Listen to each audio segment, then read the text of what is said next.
Good morning friends. आज है day 3 और क्वांटिटेटिव एप्टीट्यूड में आज हम करने जा रहे हैं परसेंटेज को हम 3 पार्ट्स में करेंगे और आज है पहला पार्ट। परसेंटेज है क्या है, इसकी हम इंट्रोडक्शन पढ़ेंगे। आप देखो कि परसेंटेज दो शब्दों से मिलके बनता है, एक है पर और एक है सेंटेज। तो सेंट क्या होता है? सबसे पहली चीज़ आती है सेंट। एक मैथमेटिकल यूनिट है जिसकी वैल्यू 100 है। आसान शब्दों में कहें तो 100 को ही हम सेंट कहते हैं। फिर बात आती है परसेंट क्या होता है। जैसा कि आप नाम से ही देख सकते हैं, पर means divided by, cent means 100। तो कोई भी नंबर जब 100 से डिवाइड होगा वो परसेंट में बदल जाएगा। एक एग्जांपल दी है मैंने यहाँ पे, जैसे कि एक 9% है। अगर हम इसको फ्रैक्शन में लिखें तो ये बन जाएगा 9/100। तो इसका मतलब क्या हुआ, जब 9 को हमने 100 से डिवाइड किया तो वो 9% कहलाएगा। ठीक है, इसमें 9 जो है न्यूमिनेटर दिख रहा है आपको और 100 जो है वो है डिनोमिनेटर। परसेंटेज को हम फ्रैक्शन में कन्वर्ट करते हैं तो हमें दो चीज़ें मिलती हैं, न्यूमिनेटर डिनोमिनेटर, जैसा आपने पिछले स्लाइड में भी देखा। तो ये मैंने कुछ और एग्जांपल्स दी हैं जिससे आपको ये चीज़ ज़्यादा क्लियर हो जाएगी। अब हमने यहाँ पहली एग्जांपल में लिखा है 11/100। इसमें जो अपर पार्ट है फ्रैक्शन का उसको हम न्यूमिनेटर कहेंगे और जो लोअर पार्ट है उसको हम डिनोमिनेटर कहेंगे। परसेंटेज के केस में लोअर पार्ट हमेशा 100 ही होगा। तभी हम उसको 11/100 को हम कन्वर्ट करेंगे जब परसेंट में, तो हमें 11% मिल जाएंगे। सेकेंड एग्जाम्पल सेम 7/100 जिसको हम 7% कहते हैं। थर्ड एग्जाम्पल 33/100 जिसको हम 33% कहते हैं। इन सब से आप एक डेफिनेशन भी डिराइव कर सकते हो कि परसेंटेज बेसिकली एक फ्रैक्शन ही है जिसका डिनोमिनेटर जो है वो हमेशा 100 होगा, जैसा कि मैंने आपको अभी अभी बताया। अब ये जो चीज़ आपको दिख रही है फ्रैक्शन वैल्यू, ये बहुत ज़्यादा इम्पॉर्टेंट चीज़ है। ठीक है, तो मेरी रिकमेंडेशन है कि ये जो जितने भी आपको पॉइंट्स दिख रहे हैं ये मस्ट आपको याद करने ही करने हैं, क्योंकि स्पीडी कैलकुलेशंस में ये वैल्यूज़ बहुत काम आती हैं। अगर आपको पता होगा 1/5 की वैल्यू 20% है या फिर 20% की वैल्यू 1/5 है, तो आप हवा में ही कोई भी कैलकुलेशन कर सकते हैं, रादर देन आप 20% को पहले लिख कर कन्वर्ट करें फिर उसके बाद कैलकुलेशन करें। वीडियो को पॉज करें और इन्हें अभी के अभी नोट डाउन कर लीजिए। ये रही नेक्स्ट 10 फ्रैक्शन वैल्यूज़ की वीडियो। इसको भी पॉज करें और नेक्स्ट 10 वैल्यूज़ भी अभी के अभी नोट डाउन करें। और सिर्फ नोट डाउन ही नहीं करना है, इनको अच्छे से याद भी करना है। अब ये एक काफ़ी इम्पॉर्टेंट पॉइंट है। इस पॉइंट की हेल्प से आपकी कैलकुलेशन छोटी हो जाती हैं क्योंकि आपको एग्जैक्ट वैल्यूज़ पर काम नहीं करना पड़ता। तो ये नोट कह रहा है कि जब भी कोई आंसर जिसको हमें कैलकुलेट करना है, अगर वो पूछा होगा कि हमें आंसर निकालना है परसेंटेज या फिर रेशियो के उसमें, तो हमें एग्जैक्ट वैल्यू पर काम करने की ज़रूरत नहीं है। हम सिंपली रेशियो जो भी वैल्यूज़ होंगी उनको रेशियो में कन्वर्ट करके भी उस पर काम कर सकते हैं और परसेंटेज या फ्रैक्शन में कन्वर्ट करके भी उन पर काम कर सकते हैं। ये आया पहला क्वेश्चन। अब इससे शुरुआत करते हैं। पहले आप वीडियो को पॉज कर लो अगर आपको लगता है आप इसे सॉल्व कर सकते हैं। वैसे तो बहुत बेसिक सा और बहुत इजी सा क्वेश्चन है। अगर आप इसको कर सकते हैं तो वेल एंड गुड, अगर नहीं कर सकते तो अब मैं आपको इसका आंसर दिखाने जा रहा हूँ। अब इस क्वेश्चन के पहले पार्ट को कंसीडर करते हैं जो कि है 20% ऑफ 480। इसे हम लिख सकते हैं 20/100 इंटू 480। ज़ीरोज़ जो हैं वो आप देख सकते हो कैंसिल आउट हो जाएंगे और हमारे पास बचेगा सिर्फ 48 इंटू 2, जिसका मल्टीप्लिकेशन का रिजल्ट आएगा 96। ये तो हो गया ट्रेडिशनल मेथड। पर हमें क्या करना है, हमें कम से कम लिखना है और जल्दी से जल्दी सॉल्व करना है।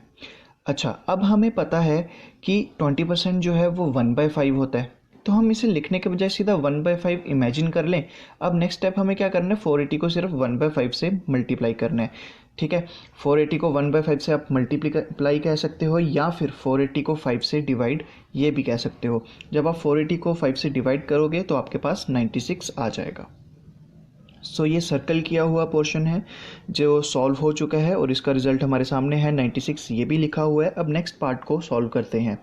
नीचे देखिए राइट साइड में 11 1/9% ऑफ 720, जो सेकंड पार्ट है हमने लिख लिया। अब आपको जो मैंने स्टार्टिंग में फ्रैक्शन वैल्यूज़ लिखने को कही थी, अगर आप उन पे देखेंगे तो आपको नज़र आएगा 11th पॉइंट जो है 11 1/9% की वैल्यू दी हुई है 1/9। ठीक है, तो अब हमें जो करना है 720 को सीधा 1/9 से मल्टीप्लाई करना है, या आसान भाषा में कहे 720 को 9 से डिवाइड करना है। आप 720 को 9 से डिवाइड करोगे आपके पास 80 आ जाएगा। अब दोनों हमारे सेक्शन सॉल्व हो चुकी हैं, एक का आया 96 आंसर, दूसरे का 80। इन दोनों को सम करेंगे हमारे पास आएगा 176, और 176 हमारे इन चार ऑप्शंस में कहीं नज़र नहीं आ रहा, तो हमारा आंसर होगा fifth option, none of these. चलते हैं नेक्स्ट बुक क्वेश्चन पर। क्वेश्चन है if A is 25% of B then B is what percent greater than A. ये जो ग्रेटर वर्ड है ना, ये पूरे क्वेश्चन का मतलब बदल देता है। हमें सीधा सीधा नहीं पूछना कि बी ए के मुकाबले क्या है, उन्होंने कहा है बी ए से कितना बड़ा है। तो स्टार्ट करते हैं ट्रेडिशनल मेथड से। हमने लिखा a is equals to 25% of b, a is equals to 25/100 into B. इसको सॉल्व करते करते हम पहुँचे फोर्थ लाइन में, a/b इज़ इक्वल्स टू 1/4। अब हमने क्या किया, a को हमने x ले लिया, b को हमने 4x ले लिया। अब इन्होंने ग्रेटर पूछा है तो हम b और a में का सब्ट्रैक्शन लेंगे। b बड़ा है तो b से a को माइनस करेंगे, हमारे पास 3x आ जाएगा। एक चीज़ ध्यान रखना, जब भी ग्रेटर, लेसर, मच या फिर लेस, मोर ऐसे वर्ड यूज़ होंगे तो हमेशा सब्ट्रैक्शन होगी। आप b is greater than a कहो या a is less than b कहो, बात सेम ही रहेगी। b a से बड़ा ही रहेगा और b से ही a माइनस होगा। वापस आते हैं अपने क्वेश्चन पर। b माइनस a हमारे पास आ गया 3x। हमें परसेंटेज निकालनी है विद रिस्पेक्ट टू a, क्योंकि इन्होंने पूछा है b is what percent greater then a। तो b माइनस a आया हमारे पास 3x, a था हमारे पास x, 3x divided by x into 100 हमारे पास आ गया 300%। ये तो था ट्रेडिशनल मेथड। अब हम करेंगे नए मेथड से। आपको याद होगा मैंने स्टार्टिंग में बताया था कि आंसर अगर रेशो या परसेंटेज में पूछा हो तो हमें एग्जैक्ट वैल्यू लेने की ज़रूरत नहीं है। तो अब क्वेश्चन में क्या कहा गया है, a इज़ 25% ऑफ b है। हम एज्यूम कर लेते हैं b 100 है और a 25 है। इसको और छोटा कर दें, क्योंकि हम रेशो में भी काम कर सकते हैं, आंसर हमें परसेंटेज में देना है। तो a 1 आ जाएगा, b 4 आ जाएगा। अब उन्होंने पूछा है कि b a से कितना बड़ा है, तो b a से 3 नंबर बड़ा है, ये मैंने रेड से मार्क किया हुआ है, ठीक है। अब परसेंटेज की बात करें तो b कितना बड़ा है, 3 बड़ा है। किससे बड़ा है, a से बड़ा है, तो a का वैल्यू आ गई डिनोमिनेटर में, b की वैल्यू आ गई न्यूमिनेटर में, इंटू 100 किया हमने, तो b a से 300% बड़ा है। ये आता है हमारा next question. If a is 20% less than b then b is what percent more than a। अब एक चीज़ मैं आपको बता दूं, 20% नॉर्मल और 20% लेस, इन दोनों में क्या डिफरेंस है। फॉर एग्जांपल इन्होंने कहा होता a इज़ 20% ऑफ b, तो वो मैं आपको पिछले क्वेश्चन में भी बता चुका हूँ, b लेते हम 100, a लेते हम 20%। पर इन्होंने कहा है b is 20%, sorry a is 20% less than b, यानी अगर हम b को 100 लेंगे तो हम 100 से 20% माइनस करेंगे, वो आ जाएगा हमारे पास 80। तो यहाँ आपको आंसर में दिख रहा है कि a जो है 100 माइनस 20 80 है, b 100 रहेगा। इसको और रिड्यूस करेंगे तो 4:5 की रेशियो आ जाएगी। b a से कितना बड़ा है, b a से 1 बड़ा है। परसेंटेज निकालेंगे, 1 आ गया b माइनस a अपॉन 4 आ गया a की वैल्यू इंटू 100, तो ये आ जाएगा हमारे पास 25%। तो b a से 25% बड़ा है। अब ये क्वेश्चन जो है, अभी तक हमने जो पिछले मेथड किए ये उससे भी हो सकता है, पर मैं आपको इस क्वेश्चन में एक और नया मेथड सिखाऊंगा। आप चूज़ कर लीजिएगा कि कौन सा मेथड आपको बेटर लगे, आप उस क्वेश्चन के हिसाब से कर सकते हैं। ये क्वेश्चन 100% वाले तरीके से भी हो सकता था, पर एक नया मेथड सीख लेते हैं इसी वीडियो में तो ज़्यादा मज़ा आएगा। अच्छा, क्वेश्चन है a is 12 1/2% less than b, c is 14 2/7% more than b। हमें a b c की रेशियो निकालनी है। अच्छा, सबसे पहली चीज़ तो ये जो हमने फ्रैक्शन वैल्यू पढ़ी 12 1/2% को जो हम 1/8 लिखते हैं, इसका मतलब क्या होता है। इसका मतलब होता है कि अगर हमारे पास टोटल 8 यूनिट्स हैं, ये जो 1/8 लिखा होता है हमने, जो डिनोमिनेटर में 8 होता है, हम इसको टोटल मानते हैं।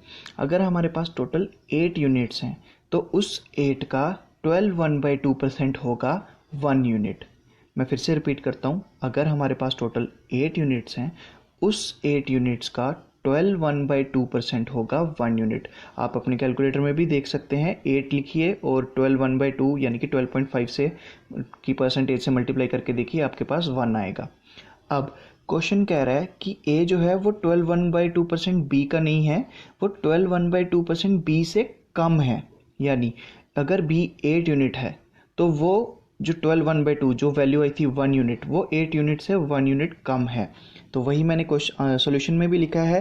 रेशियो पे आइए आप सीधा, A/B है 7:8। क्यों? क्योंकि B है 8 और A जो है 12 1/2% कम है, यानी 1 यूनिट कम है। वैसे ही हम C पे काम करेंगे। 14 2/7% को हम 1/7 लिखते हैं, B को हमने 7 की वैल्यू दी। C जो है 14 2/7% B से बड़ा है, तो हम C में 1 ऐड कर देंगे, तो B/C की रेशियो आ जाएगी 7:8। आप राइट साइड में देखेंगे, फर्स्ट इक्वेशन से हमारे पास आया A/B 7:8, सेकेंड इक्वेशन से हमारे पास B/C आया 7:8। अब हम सिर्फ इसी पोर्शन पे फोकस करेंगे। आप देख सकते हैं कि हमारे पास इन दोनों जो दो इक्वेशंस थी A/B और B/C, उसमें हमारे पास B कॉमन था। अब हम B को अगर एक कॉमन नंबर कॉमन वैल्यू दे दें तो हमारे पास A और C के बीच का रिलेशन आ जाएगा, है ना। तो हम क्या करेंगे, फर्स्ट इक्वेशन में B को 7 से मल्टीप्लाई कर देंगे, मतलब पूरी फर्स्ट इक्वेशन को ही 7 से मल्टीप्लाई करेंगे, और सेकंड इक्वेशन में B को यानी कि पूरी की पूरी सेकंड इक्वेशन को ही 8 से मल्टीप्लाई कर देंगे। फर्स्ट इक्वेशन में जब A 7 से मल्टीप्लाई होगा तो 49 आ जाएगा, B जब 7 से मल्टीप्लाई होगा 56 आ जाएगा, और सेकंड इक्वेशन में C जब 8 से मल्टीप्लाई होगा तो 64 आ जाएगा। और यही है हमारी A/B/C की रेशियो। अब हमारे पास आता है नेक्स्ट क्वेश्चन। क्वेश्चन ये वैसा ही है जैसे अभी तक हमने पीछे किए, बस मैंने एक स्टेटमेंट में दे दी है और कुछ नहीं है। एक पर्सन की सैलरी पहले थी 3500, अब वो इंक्रीज़ हो गई है 5000। अब उन्होंने पूछा है कि कितने का इंक्रीज़ हुआ, ये मैंने मेंशन नहीं किया है, पर आप ध्यान रखना कि ये हमें परसेंटेज में निकालना है। ऐसे तो क्वेश्चन सीधा सीधा हो गया कि 3500 पहले थी, 5000 अभी थी, 1500 का इंक्रीज़ हुआ, पर क्वेश्चन हमें परसेंटेज में निकालना है। पहले आप वीडियो को पॉज करो, और अगर आप इस चीज़ को सॉल्व कर सकते हो तो बहुत अच्छी बात है। अब मैं इस चीज़ का सोल्यूशन आपको दिखाने जा रहा हूँ। वही हमने नया मेथड जो सीखा आज, वो वाला हमने अप्लाई किया। प्रीवियस लिखा 3500, न्यू लिखा 5000। हमें पता है कि हमें परसेंटेज में आंसर निकालना है, ये जो मैंने अभी इस बार ब्रैकेट में लिखा है। तो हम इसको रिड्यूस करेंगे, प्रीवियस हो जाएगी हमारी 7 यूनिट्स, न्यू हो जाएगी हमारी 10। अच्छा, अब इन्होंने कहा है कि कितना इंक्रीज़ हुआ है, 7 से कितना इंक्रीज़ हुआ है, 3 का इंक्रीज़ हुआ है। तो हम परसेंटेज क्या लिखेंगे, परसेंटेज निकालनी हो हम 3 लिखेंगे न्यूमिनेटर में। किससे इंक्रीज़ हुआ है, 7 से इंक्रीज़ हुआ है, तो 7 लिखेंगे डिनोमिनेटर में, उसको 100 से मल्टीप्लाई करेंगे परसेंटेज निकालने के लिए। हमारे पास आ जाएगा 300/7%, जिसको हम 42 6/7% भी कहते हैं। अब आया हमारा क्वेश्चन नंबर 6। क्वेश्चन नंबर 6 कहता है कि अगर एक रेक्टेंगल की लेंथ 30% से इंक्रीज़ कर दी जाए, हमें नहीं पता उसकी एट प्रेजेंट लेंथ क्या है, उन्होंने बस कहा है कि जितनी भी थी पहले उससे 30% इंक्रीज़ कर दो, और ब्रेड्थ को डिक्रीज़ किया जाए 20%, तो जो नया एरिया होगा वो कितने परसेंट इंक्रीज़ होगा। अब ये क्वेश्चन कैसे करना है, हम सोल्यूशन पे आते हैं। हमने लिखा सबसे पहले, हमें पता है 30% को अगर हम फ्रैक्शन में लिखेंगे वो 30/100 होगा, जिसको हम 3/10 भी लिखते हैं, ठीक है। अब उन्होंने क्या कहा है, मैंने क्वेश्चन में उन्होंने परसेंटेज में आंसर पूछा है, तो मैंने आपको बताया था परसेंटेज और रेशियो में आंसर पूछा हो तो हमें एग्जैक्ट वैल्यू पे काम करने की ज़रूरत नहीं है। हम क्या करते हैं, ओरिजिनल लेंथ को 10 ही एज्यूम कर लेते हैं, जो भी यूनिट होगा वो उससे फ़र्क नहीं पड़ता। 10 यूनिट्स हमने ओरिजिनल लेंथ रेक्टेंगल की एज्यूम कर ली। उन्होंने कहा है कि 30% इंक्रीज़ हुई है, तो हम 10 में जब 3 यूनिट्स ऐड करेंगे हमारे पास न्यू लेंथ आ जाएगी जो कि है 13। वैसे ही हम 20% पे काम करेंगे। 20% हमें पता है 1/5 होता है।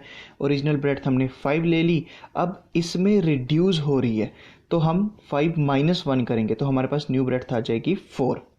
अब ओरिजिनल एरिया आप देख सकते हैं, हमने ओरिजिनल लेंथ ली 10 और ओरिजिनल ब्रेड्थ ली 5, तो हमारा ओरिजिनल एरिया क्या आ गया 50। अब न्यू एरिया क्या आएगा, और न्यू लेंथ ली हमने 13, न्यू ब्रेड्थ ली हमने 4, और इनको मल्टीप्लाई कर दिया, न्यू एरिया हमारा आ गया 52। आप ऐसे ही देख सकते हो कि हमारा न्यू एरिया बड़ा आया है, तो हमारा क्वेश्चन अभी तक सही जा रहा है। अब क्या किया उन्होंने, क्वेश्चन में पूछा है कितना इंक्रीज़ हुआ है, तो हमें दिख रहा है 50 से 52 दो ही इंक्रीज़ हुआ है। इसी को हमने परसेंटेज में निकालना है।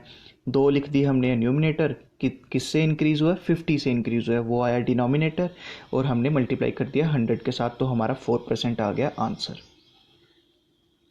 ये रहा आज के सेशन का सबसे लास्ट क्वेश्चन, और ये बिल्कुल बेसिक क्वेश्चन है, बट जस्ट बिकॉज ये फ्रैक्शन में है तो मैंने सोचा ये डाल देता हूँ। कुछ बच्चों को फ्रैक्शन, न्यूमिनेटर में फ्रैक्शन है और डिनोमिनेटर में भी फ्रैक्शन है, उसको सॉल्व करने में प्रॉब्लम होती है। पर अगर आपको आता है तो आप वीडियो को पॉज करो और एक बार इसको ट्राई करो। अब मैं इसका आंसर आपको दिखाने जा रहा हूँ। सो ये रहा इसका आंसर। हमने न्यूमिनेटर में लिखा 2/3, क्योंकि पूछा है 2/3 इज़ व्हाट परसेंट ऑफ 1/3, ये तो बिल्कुल सीधी सीधी लाइन है। हमने न्यूमिनेटर में लिखा 2/3, डिनोमिनेटर में लिखा 1/3। अब फ्रैक्शंस जब आपको सॉल्व करनी होती है तो एक चीज़ याद रखना, न्यूमिनेटर जो हमने ऊपर लिखा है उसमें भी फ्रैक्शन है ना, तो न्यूमिनेटर में जो न्यूमिनेटर का भी न्यूमिनेटर यानी कि जो 2 है वो ऊपर वाली फ्रैक्शन का न्यूमिनेटर है, और 1 है वो नीचे वाली फ्रैक्शन का न्यूमिनेटर है, और जो 3 है वो ऊपर वाली फ्रैक्शन का डिनोमिनेटर है, सेम 3 नीचे वाली फ्रैक्शन का भी डिनोमिनेटर है। हम न्यूमिनेटर से न्यूमिनेटर को ही काट सकते हैं, डिनोमिनेटर से डिनोमिनेटर को ही काट सकते हैं। ये थोड़ा मैसी हो रहा है, पर आप देखिए इसको बिल्कुल बेसिक भाषा में कहें तो ऊपर वाली टर्म को ऊपर वाली टर्म से आप काटोगे, नीचे वाली टर्म को नीचे वाली टर्म से काटोगे। आपने 3 से 3 को काट दिया, आपके पास बचा 2 डिवाइडेड बाई 1 इंटू 100, जो कि 2 इंटू 100 ही हुआ। तो